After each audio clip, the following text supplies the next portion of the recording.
Halo para penulis muda Indonesia, selamat datang di panduan lengkap buat salah satu kompetisi menulis paling seru. Kalau kamu punya cerita di kepala yang rasanya udah gatel pengen dikeluarin, nah ini dia kesempatan emas buat kamu. Yuk kita kupas tuntas semua yang perlu kamu tahu.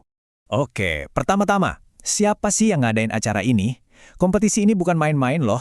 Ini adalah tantangan resmi langsung dari Pusat Prestasi Nasional atau Puspresnas. Jadi ini tuh nunjukin kalau standar kompetisinya tinggi dan ini adalah ajang yang super bergengsi. Jadi, cerita kayak gimana sih yang dicari? Nah, para juri itu lagi nyari cerita fiksi yang kreatif dan pastinya menarik. Dan yang paling keren, sumber idenya bisa dari mana aja. Bisa dari imajinasi liar kamu, dari pengalaman pribadi, atau bahkan dari cerita orang lain yang kamu amati. Pokoknya, bebasin aja imajinasimu. Ini dia peta perjalanan kita. Kita bakal bahas skala lombanya, aturan mainnya, terus cara pilih tema, format naskahnya gimana, dan terakhir, cara ngirim mahakaryamu. Udah siap? Yuk langsung aja. Oke, kita masuk ke bagian pertama, tantangan menulis nasional. Yap, perjalanan kamu jadi penulis level nasional itu dimulainya ya dari sini. Nah, yang perlu kamu tahu, kompetisi ini tuh ada 2 tahap. Tahap pertama itu seleksi di tingkat kabupaten atau kota. Kalau kamu berhasil lolos dari sini, kamu bakal maju ke babak final nasional. Dan ini nih poin yang bikin gregetan.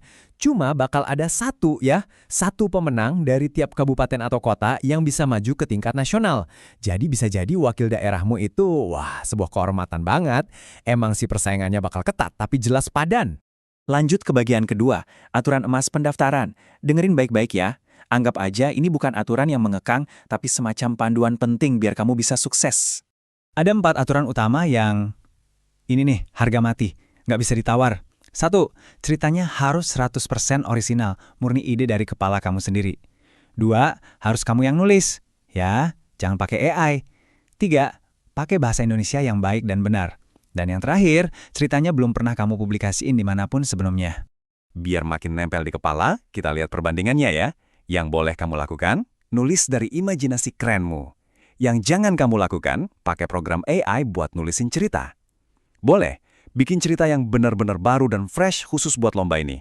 Jangan ngirim cerita yang udah pernah nongol di blog, medsos, atau majalah. Jelas banget kan bedanya? Oke, sekarang kita ngomongin soal isi ceritanya. Ini penting banget loh. Cerita kamu itu harus bisa jadi kekuatan yang positif. Jadiin karya kamu itu sesuatu yang bisa jadi inspirasi buat orang yang baca. Lebih detailnya lagi nih, ceritamu itu wajib banget bebas dari unsur sara, ujaran kebencian, kekerasan, sama pornografi. Ini aturan tegas, tujuannya biar semua karya yang masuk itu isinya bagus dan membangun. Jadi pokoknya bikin ceritamu tetap positif dan menginspirasi. Masuk bagian 3, memilih tema cerita. Wah, ini nih bagian paling asyiknya. Kira-kira dunia keren kayak apa sih yang mau kamu bangun?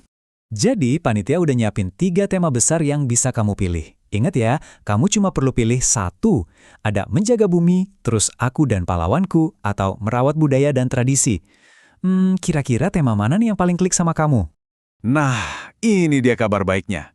Walaupun temanya udah ditentuin, genre tulisanmu itu bebas total. Kamu suka petualangan? Gas. Fantasi? Boleh banget. Misteri? Kenapa enggak? Pilihannya 100% di tangan kamu.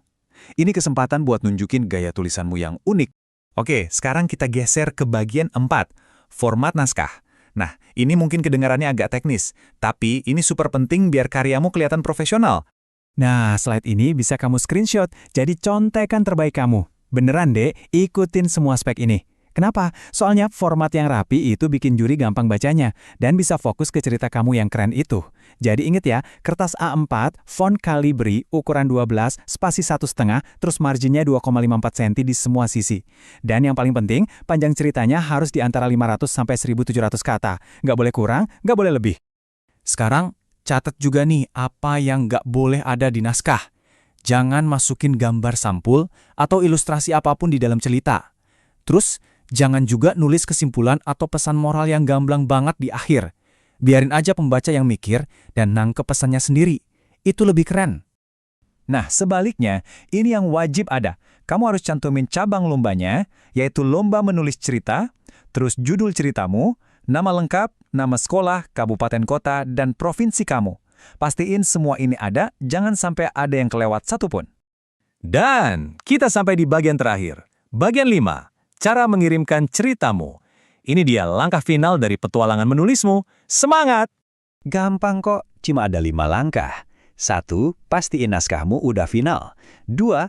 Unggah ke Google Drive terus atur aksesnya jadi siapa saja yang memiliki link. 3. Kasih nama file yang benar.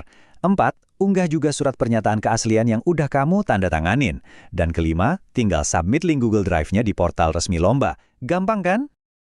Tunggu dulu, soal nama file ini penting banget. Formatnya harus gini, nama kamu, _lomba menulis cerita, _nama sekolah kamu. Diikutin persis ya, biar panitia gampang nyari karyamu dan gak ketuker. Terus jangan lupain juga surat pernyataan keaslian. Surat ini harus ada tanda tangan kamu di atas materai 10.000. Anggap aja ini janji resmi kamu kalau cerita ini benar-benar 100% karya orisinalmu. Nah, kalau semua itu udah beres, berarti cerita kamu resmi siap buat dibaca dunia. Kamu udah kerja keras banget, dan sekarang waktunya karya kamu bersinar. Oke, kamu udah tahu aturannya, temanya juga udah ada, sekarang tinggal satu pertanyaan lagi. Cerita luar biasa apa sih yang udah nunggu di dalam kepala kamu buat dikeluarin? Ayo, tunggu apa lagi? Selamat menulis dan semoga sukses ya!